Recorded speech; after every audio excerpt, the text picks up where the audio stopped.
Aanii relatives. Hey, just kind of going through one of my books. It's the Holman Illustrated Bible Dictionary.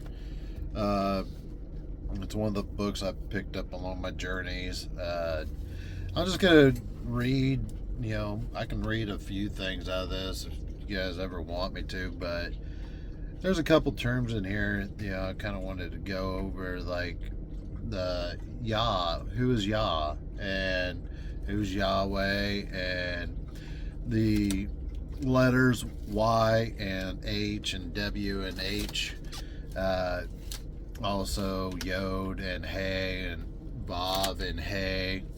That's kind of what I was taught is the correct way of saying it.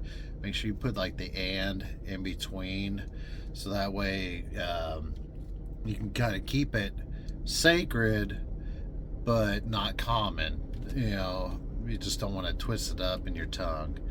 But yeah, I'll just read how I talk to God. As I say the term Yah, shortened form of Yahweh, the Hebrew name for God of the covenant.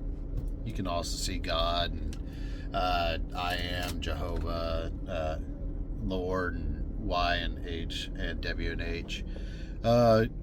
Y and H, W and H, known by the technical term Tetragrammaton, Greek meaning 4 letters.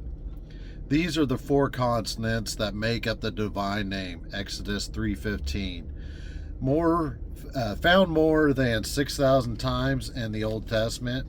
The written Hebrew language did not include vowels, only consonants were used. Thus, readers supplied the vowels as they read, as they do today when reading Hebrew newspapers. Reverence for the divine name led to the practice of avoiding its use, lest one run afoul of commandments such as Exodus 27 or Lev 24:16. In time, it was thought that the divine name was too holy to pronounce at all. Thus, the practice arose of using the word Adonai, Lord.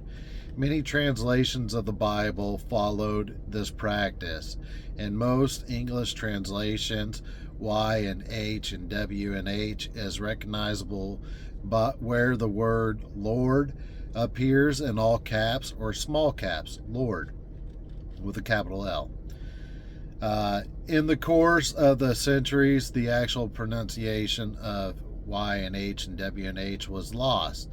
In the Middle Ages, Jewish scholars developed a system of symbols placed under and beside the consonants to indicate vowels. Y, W, and H and W and H appeared with the vowels from Adonai as a device to remind them to say Adonai in their reading of the text. A Latinized form of this was pronounced Jehovah, but it was not a real word at all. From the study of the structure of the Hebrew language, most scholars today believe that Y and H and W and H was probably pronounced Yahweh or Yah and Way. The most famous confession of the name Yahweh is found in Deuteronomy 6:4-5.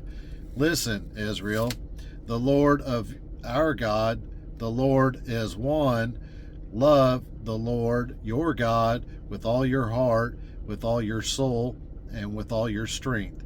This is a confession of God's lordship over all, and that lordship calls for and demands total allegiance. This notion is central to both Old and New Testaments. If there is any central organizing feature of biblical theology, it is that Yahweh is Lord, though many forms of modern theology deny this. And though there has been some debate, even among evangelicals, about the centrality of the divine lordship for salvation, the Bible is quite clear on this issue. When we turn to the New Testament, the lordship mantle is focused on Jesus Christ, especially in passages such as Phil 2:9-11. For this reason, God highly exalted him and gave him the name that is above every name, so that at the name of Jesus every knee will bow, of those who are in heaven and are on earth and under the earth, and every tongue should confess that Jesus Christ is Lord, to the glory of God the Father. You can see God, I am Jehovah, Lord, names of God, Mark Foundation and Chad Brand, all that type of stuff. You know, this is a really good book that I like to just kind of come back to and check out some things. You know, if you guys want to check it out, here it is. I'll put it right here so you can see the front cover.